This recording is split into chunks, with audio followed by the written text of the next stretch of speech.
Borda update. Yung trending ngayon ng Borda sa Twitter. Borda, Barbie Fortesa, and David Licauco. That's sa event ng Maggie Magic Sarap.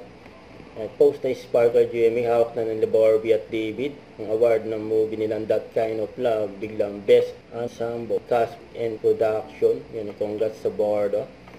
Yung pang Team Borda, just sa event ng Maggie Magic Sarap. Yung pang group picture pa sila. Ayan, sa Taste Blazer for Maggie Magic Sarap. May kasama nila Barbie dyan at David. May si Juday, Judy Ann Santos, saka si Melay. Ayan silang apat magkakatabi sa table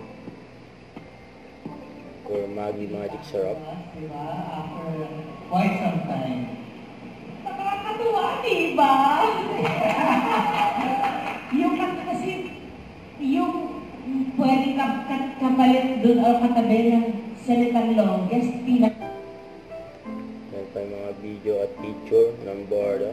Yan sa Taste Blazer for Maggie Magic Sarap.